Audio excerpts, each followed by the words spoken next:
Hello दोस्तों, welcome back to favourite channel Forest Blaster. मैं हूं आपका होस्ट रवि। अगर आप तलाश में हैं किसी ऐसे फ्री व्हाट्सएप ग्रुप की जो कि आपको ये 20-20 30 पिप्स के सिग्नल्स प्रोवाइड ना करे, बल्कि आपको सीखने का मौका दे इस ट्रेडिंग फील्ड को, इसको लर्न करने का मौका दे, जहां पर आपको चीज़ों को बताया जाए, आपकी ट्रेड के अंदर जो इश्यूज हैं उसके बारे में बताया जाए, जहां पर आपकी ट्रेडिंग की गलतियां हैं, ट्रेडिंग साइकोलॉजी, ट्रेडिंग फंडामेंटल और टेक्निकल साइड, तीनों को एड्रेस किया जाए और different type of trading setups आपको बयान किए जाएं, तो you are at the right place. क्योंकि मोस्ट ऑफ द टाइम एक तो हमारे जो व्हाट्सएप ग्रुप्स हैं या टेलीग्राम ग्रुप्स हैं, जो फ्री वाले भी हैं और इवन के जो पेड सर्विसेज हैं, उनके सिग्नल्स होते हैं 20-20 30-30 पिप्स वाले। That's it. अब उनके साथ मसले हैं, वो वाले सिग्नल्स फॉलो करके आप कभी भी इन द लॉन्गर रन इस मार्केट के अंदर कामयाब नहीं हो सकते। तो आप फॉरेक्स ब्लास्टर कम्युनिटी को ज्वाइन कर सकते हैं फॉर फ्री, टोटली फ्री है, कोई ज्वाइनिंग फीस नहीं, कोई मंथली चार्जेस नहीं है। और जो है वो आप इस चीज़ को बड़े अच्छे तरीके से आप इसको ज्वाइन कर सकते हैं और आप लर्न कर सकते हैं इन चीज़ों को।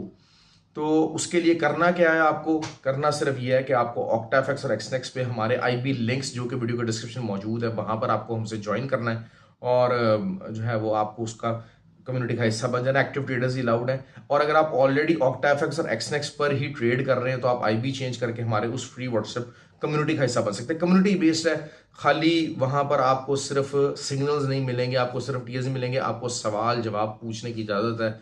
आप देखें, बात हुई होती है कि जब आप एक सेट ऑफ पीपल के साथ ट्रेड करते हैं, एक कम्युनिटी के अंदर ट्रेड करते हैं, आप देखें, आप मोस्ट ऑफ द टाइम हम लोग सारे घरों में बैठे ट्रेड कर रहे हैं, we are not going to the offices और सारा कुछ मोस्ट ऑफ द पीपल के जो ऑफिसेज या एक ट्रेडिंग एनवायरनमेंट है वहां पर नहीं हो रहा, जहां पर मुख्तलिफ आस्पेक्ट के लोग, आपसे एक्सपीरियंस लोग हर चीज़ को देख रहे हैं। तो ऐसा ऑप्शन मौजूद नहीं है, लेकिन फॉरेस्ट ब्लास्टर कम्युनिटी आपको वो प्लेटफॉर्म प्रोवाइड करती है। तो खैर, ये तो हो गई बात उस प्लेटफॉर्म की जिसको आप ज्वाइन कर सकते हैं। अच्छा, आगे चल लेते हैं जी। मंडे, हफ्ते का नया दिन। मैं इस टाइम पे दुबई में हूँ, तो वीडियो बार अपने बिजी स्केड्यूल में से मैंने आपको लाजमी मुझे कहा कि जी वीडियो आप लाजमी बनाइएगा। तो मेरी कोशिश ये होती है कि चाहे जो मर्जी हो जाए, what ever the thing is that I update your self.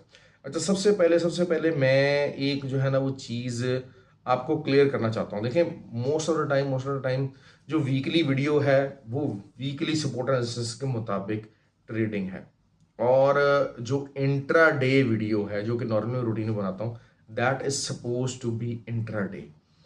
अच्छा, ये चीज़ें मैं बार बार आपके अपने लोगों को अक्सर मैं समझाता हूँ कि इंट्रा डे के अंदर आपका प्रॉफिट का टारगेट और आपका लॉस का टारगेट डिफाइंड होना चाहिए, डिफाइंड होना चाहिए। लेकिन घूम फिर के 90% लोग वही गलती करते हैं जब वो इंट्राडे के हवाले से ट्रेड नहीं करते हैं। अच्छा, प्रॉफिट उनको जो है वो चाहिए होता है पूरा लॉन्गर रन वाला, वीकली या मंथली वीडियोस वाला, वो उन टारगेट्स को फॉलो करते हैं। ठीक हो गया। लेकिन जो है वो एसएल्स उनके जो है वो वाले होते हैं, लेकिन ये होता है कि वो दे आर टेलिंग देमसेल्स कि हाँ जी हम इंट्राडे कर रहे हैं। तो there is a huge difference, there is always a huge difference. Intraday है या वीकली है या फिर स्विंग है, ये तीन चीजें हैं। इसके अलावा या फिर स्कैल्पिंग है। अच्छा, अब अगर आप स्कैल्पिंग कर रहे हैं तो स्कैल्पिंग का एसएल छोटा होगा, टीपी छोटा होगा, लेकिन इंट्राडे के अंदर भी एसएल होता है। अब मसला ये है कि 3-3 4-4 दिन आप ट्रेड्स होल्ड करते हैं और जब आपको उस ट्रेड में से निकलने का मौका मिलता है तो आप नहीं निकलते, आप जो वीकली टारगेट होता है उसकी तरफ मूव करने की कोशिश करते हैं। तो वीकली टारगेट की जो ऊपर से रेजिस्टेंस होती है या सपोर्ट होती है, फिर आप वो भी ज़हन में रखा करें कि मार्केट वहां तक जा सकती है, और आपके जो है वो पोर्टफोलियोज छोटे हो जाते हैं उस हिसाब से। तो ये चीज़ अपना माइंडसेट बना के रखें। एक दिन अगर आपका जो है वो ट्रेड आपके अगेंस्ट गई है तो you have to get out of the market. ये चीज़ अपना जहन बनाएं, जहन में थोड़ा सा कैंडलस्टिक की स्टडी कीजिए, सारा कुछ चीज़ें, मतलब मेरे इवन के ग्रुप के जो लोग हैं वो इन चीज़ों को भी ओवरलुक कर जाते हैं। लेकिन बहुत सारे जो लोग जो पुराने हैं, जो कि ग्रुप में साथ जुड़े हुए हैं, इवन के जो मेरी वीडियोस को प्रॉपर फॉलो कर रहे हैं, they get to know the understanding better, this concept better and better. तो और मार्केट है, मार्केट कभी भी आपके अगेंस्ट जा सकती है। खैर, बात करते हैं जी अब जो है मंडे को क्या हो सकता है। सबसे पहले जी, जो कि सिंपल ट्रेड्स जो कि मुझे फील हो रही हैं, देखें सारा कुछ जो है ना वो बुलिश साइड के ऊपर रहा, DXY डाउन रहा। अब जो एक असल चीज़ जो एक बज़ाहिर नज़र आ रहा है कि इस वीक के अंदर eventually DXY could go up because of the NFP। अब जो सारी ट्रेड होगी उसके प्रेशर के अंदर होगी। अच्छा, अब जब DXY थोड़ा सा डाउन भी जाता है तो ऑयल की प्राइसेस वापस आती हैं, लेकिन ऑयल एक अपनी वही बात है कि 82.5 का एरिया मैंने आपको बार बार मार्क किया हुआ है। तो अगर आपको 80 से 82.5 देखें, ये 200-250 पिप्स की कहानी है। अगर आप मंडे को इसमें ट्रेड लेने की कोशिश करते हैं तो आपको एक अच्छी जो है वो सेलिंग मिलेगी, लाजमी मिलेगी। बहुत सारे लोग कहते हैं हाँ यार ठीक है, बुलिश है तो होए यार। आपके अंदर देखें, आपको मेजर ट्रेंड फॉलो करना है। मैं एक बात करता हूँ, आप देखें आपकी ट्रेड फंस भी गई है ना, और अगर आपने ओवर ट्रेडिंग नहीं की है तो जो आपका मेजर ट्रेंड होगा और जो फंडामेंटल जो सपोर्ट होगी, जो फंडामेंटल ट्रेंड होगा, मार्केट इवेंचुअली उस तरफ मूव करेगी और आपकी वो ट्रेड्स निकल जाएंगी। लेकिन अगर आपने ओवर ट्रेडिंग की हुई है, देखिए ओवर ट्रेडिंग वही करता है, बंदा स्कैल्पिंग के लिए जाता है लेकिन बाद में ट्रेड्स होल्ड कर लेता है, तो that is simply the over trading. और जो मेजर ट्रेंड है वो उसका सेल साइड का ही है। और वही चीज़ है कि बल्कि थोड़ा सा जैसे लास्ट जो न्यूज़ आई थी कि UAE ने कहा कि जी मैं ओपेक को जो है ना वो लेफ्ट कर देंगे और हम लोग अपनी ऑयल प्रोडक्शन इंक्रीज़ करना चाहते हैं, ऑयल सप्लाई इंक्रीज़ करना चाहते हैं। तो ये फ्राइडे की न्यूज़ थी, तो उसकी वजह से भी मार्केट के ऊपर इम्पैक्ट आ सकता है। लेकिन टेक्निकल साइड के ऊपर अगर हम देखते हैं तो ये एक अपनी हाई रेजिस्टेंस के बिल्कुल नीचे जो है वो मार्केट ने क्लोजिंग दी हुई है, और ये पूरा रेजिस्टेंस एरियाज ही हैं, साइडवेज मूवमेंट ही रहने के चांसेस हैं, लेकिन बहुत ज़्यादा नीचे की तरफ चांसेस अभी कम है। क्यों? क्योंकि वही चीज़ हो गई है कि 75 का जो एरिया है, 75 76 का जो एरिया है, उसके अंदर तगड़ा बायर बैठा हुआ है ऑयल में। तो उस चीज़ को आप मदद रखते हुए अपनी ट्रेड्स को मैनेज कर लीजिएगा। और ऑलवेज मार्क, अगर ऊपर की तरफ हम देख रहे हैं तो 82.5 बल्कि 82.3, ये एक बहुत हाई रेजिस्टेंस एरिया है, बहुत हाई रेजिस्टेंस एरिया। यहाँ से 2-3 दफ़ा मार्केट काफ़ी बुरी तरह से रिजेक्ट हो चुकी है। ऑल्दो के एक बुलिश वीकली क्लोजिंग आई है, और पूरा एक जैसे कहते हैं एक डॉजी पिछले वीक बनी और उसके बाद अब एक बुलिश वीकली क्लोजिंग आई है। तो उस हिसाब से आपको शायद चांसेस ये होंगे कि जी 82.5 क्रॉस होता नज़र आ सकता है। लेकिन इस वीक के अंदर जैसे बहुत सारे हाई इम्पैक्ट डेटाज हैं, न्यूज़ हैं। अब जो है वो जापानीज़ येन है, वहाँ तो जो है वो बैंक ऑफ जापान तो उसने तो अपना रेट ऑफ इंटरेस्ट इंक्रीज़ नहीं करना, लेकिन यूरो जोन मस्ट बेसिस के ऊपर 50 बेस पॉइंट इंक्रीज़ करेगा, चाहे जो मर्जी हो जाए। अच्छा, अब जब 50 बेस पॉइंट यूरो का इस दफ़ा इंक्रीज हो गया तो यूरो क्या होगा? Euro will get bullish against DXY। USD CAD की बात कर रहे हैं, USD CAD will go into the selling against DXY। क्यों? क्योंकि रेट ऑफ इंटरेस्ट इंक्रीज का, लेकिन ये बताना चलो, कैनेडियन डॉलर जो है ना वो लूनी के पास इतना मार्जिन नहीं है रेट ऑफ इंटरेस्ट इंक्रीज करने का। मैं आपको बार बार बता रहा हूँ क्योंकि उनकी इकोनॉमी काफ़ी फीबल हो चुकी है। तो मंडे को काफ़ी साइडवेज मूवमेंट, साइडवेज एक्शन रह सकता है कि आप ये कह लीजिएगा कि यहाँ पर ना आपकी बाई की ट्रेड्स फंसेंगी, ना ही आपकी सेल की ट्रेड्स फंसेंगी। ये वो जोन है इस टाइम के ऊपर। लेकिन इन द लॉन्गर पिक्चर में अगर मैं देखता हूँ तो DXY का एक पंप मौजूद है जो कि पाइपलाइन में है, और वो 15 मार्च तक मौजूद रहेगा। ये जो फ्राइडे को एक वैसी किस्म का जनाब जो है ना पंप आया चीज़ों के अंदर, सारा कुछ है, चाहे ऑयल था चाहे नैस्डैक था, आई जस्ट कंसिडर कि हाँ जी ठीक है, इसको एक पंप ज़रूर है, लेकिन अगेंस्ट द मार्केट ट्रेड। वही बात है कि सारी दुनिया बहुत ज़्यादा सेलिंग, रिटेलर्स जो बहुत ज़्यादा सेलिंग की तरफ इंक्लाइंड हो गया था, और it was some easy hunting. क्योंकि हमेशा एक बात याद रखिएगा कि जो स्मार्ट मनी होती है वो उसी टाइम पे रिएक्ट करती है, उसी टाइम पे मूव ऑन करती है कि जब आपको जो है ना वो वॉल्यूम कम होना शुरू हो जाता है। जब वॉल्यूम कम होता है तो ऑब्वियसली उनको पैसा कम डालना पड़ता है, और जो है वो ज़्यादातर तकरीबन जब 75% के करीब एक साइड के ऊपर इंक्लाइंड हो जाते हैं। अब जैसे डाटा आया था गोल्ड का, तो 47 के ऊपर मार्केट, 47 से मैंने आपको बताया था कि एक सेलिंग आएगी। डाटा भी आया और उसने भी सेलिंग को इम्पोज किया, तो उसकी वजह से क्या हुआ कि तमाम रिटेलर्स जो थे वो गोल्ड में सेलिंग के ऊपर बैठ गए, और वो सेलिंग में मार्केट गई 100 पिप्स तकरीबन 180-90 पिप्स गई। जो स्मार्ट लोग थे उन्होंने तो वो प्रॉफिट बुक कर लिया। क्यों? क्योंकि मैं हमेशा कहता हूँ इंट्राडे के अंदर जो है वो 100 पिप्स और करेंसी के ऊपर 70 पिप्स, ये प्रॉफिट छोड़ने वाला नहीं है इंट्राडे पॉइंट ऑफ व्यू से। हाँ, अगर आप लॉन्ग टर्म कर रहे हैं, लेकिन लॉन्ग टर्म में हालात क्या होते हैं कि 300 पिप्स मार्केट जो है वो अगेंस्ट चली जाती है, तो फिर आपके रोना निकल जाती है। लॉन्ग टर्म के अंदर तो ये 300-400 पिप्स आपको होल्ड करने पड़ेंगे। You have to do that. दूसरी बात यह है कि मैं हमेशा ट्रेडिंग में आपको मशवरे ज़रूर देता हूँ कि चीज़ों को आपने सेटल कैसे करना है, हैंडल कैसे करना है। तो हमेशा आपका प्लान ए के ऊपर आप काम कर रहे हैं, यू शुड ऑलवेज नो कि अच्छा यार, अगर ये प्लान ए मेरा फेल हो जाता तो what is my plan B. आपको प्री डिफाइंड होना चाहिए कि जी प्लान ए फेल हो गया तो प्लान बी मेरा क्या है। आफ्टर दैट फेलियर तो प्लान सी जो है, उसके बाद प्लान सी तो आप समझ लें कि आप इमरजेंसी प्लान ही होता है, लेकिन वो भी आपके पास होना चाहिए। बहुत सारी चीज़ों के अंदर आपके पास हमेशा डिसाइडेड होना चाहिए।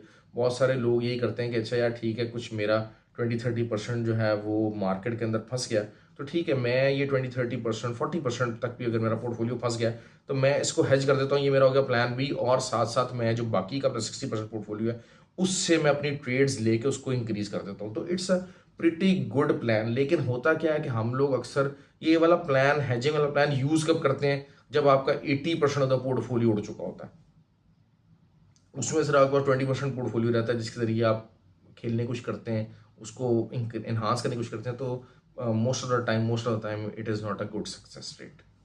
तो आपको अगर ये वाला प्लान यूज करना है बहुत सारे लोगों को, तो it has to be with the margin of just 50% है। इसके ऊपर अगर आपका ये जाता है तो आप ये वाला प्लान भी फेल हो जाएगा।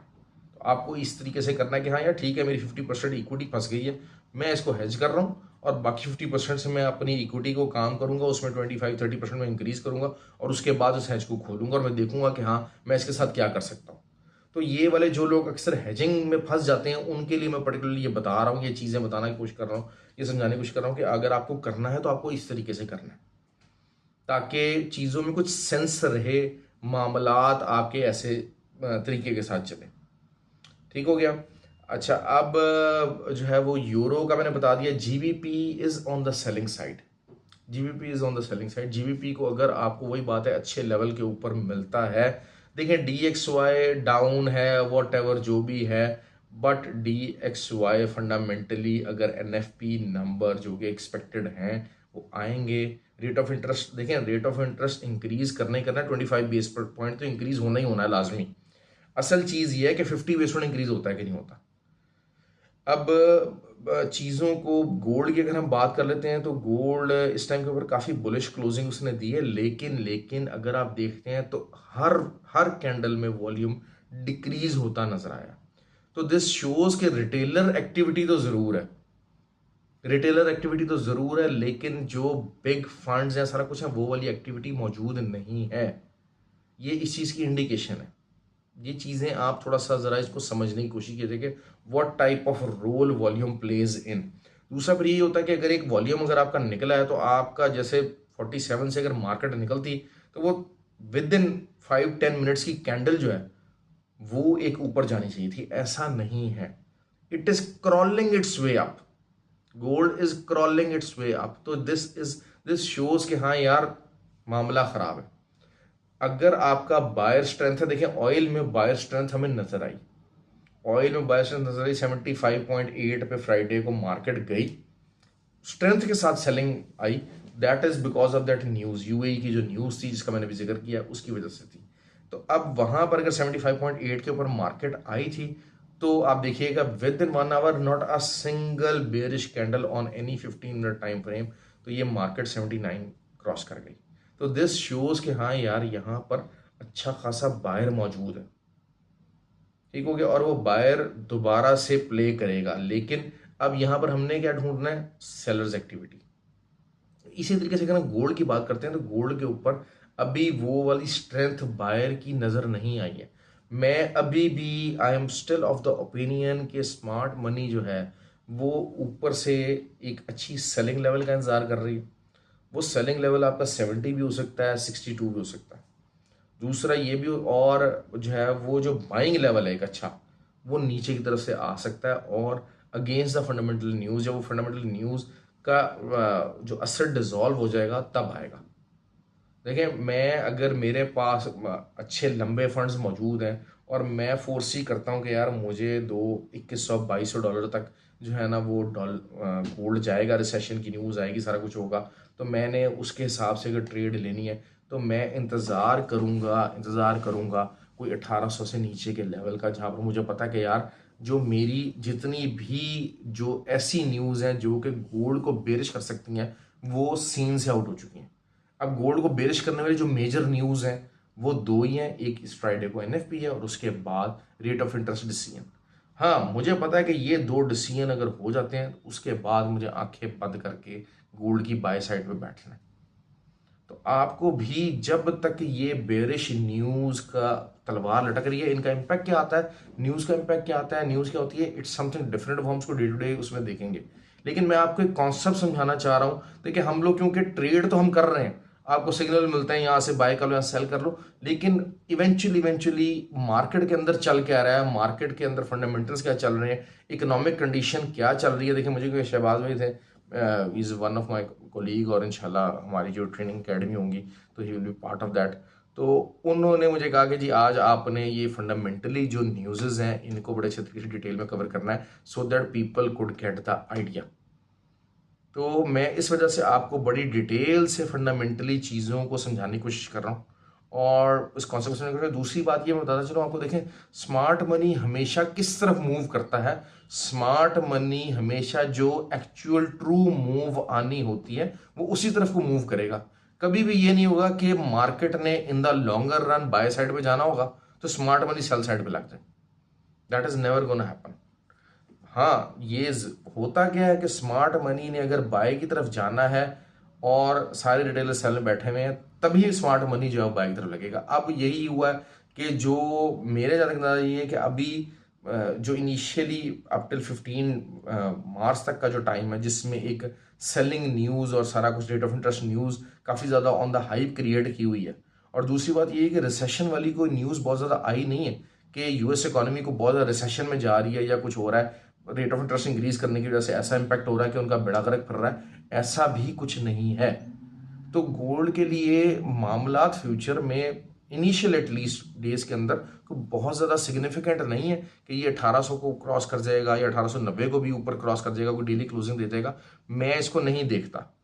हाँ, आप अच्छे लेवल के ऊपर ज़रूर सेलिंग कर सकते हैं।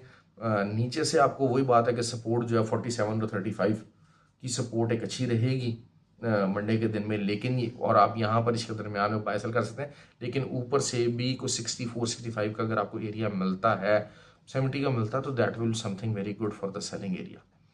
तो आपको इसी के दरमियान औसत लेना चाहिए। और मंडे हमेशा मैंने आपको बताया है कि स्कैल्पर्स की चांदी है। Monday is a day of scalpers क्योंकि वॉल्यूम ऐसे ही कम रहता है, अर्ली वीक स्टार्ट का वो वीकली स्टार्ट होता है। दूसरा ये कि USD JPY can go bullish, simple सी बात है। जो है वो येन ने जो है वो उन्होंने कोई रेट ऑफ इंटरेस्ट का कोई फैसला है कुछ है ऐसी को मूव लानी नहीं है, तो जिसकी वजह से येन जो है सप्रेस रहेगा और उसके अगेंस्ट जो है USD JPY that can go into the buy, GBP JPY that can go into the buy situation. Euro और जेपीवाई काफ़ी ज़्यादा बाय सिचुएशन रह सकती है। क्यों? क्योंकि यूरो जो है वो जोन उन्होंने रेट ऑफ इंटरेस्ट इंक्रीज भी करना है, that will support the euro. और जो येन है वो अपने वही जो है वो डू स्टांस बरकरार रखेगा, तो उसकी वजह से काफ़ी मामला इस तरीके से चलेंगे। ओके जी, आई होप कि यू लाइक द वीडियो। ख्याल रखें, have a good day and stay safe. और जो है वो right now I am in Dubai, तो जो है वो इंशाल्लाह आपको अपडेट देता रहूँगा और ग्रुप में भी बना रहूँगा। I will try my level best to do those things. ख्याल रखें अपना।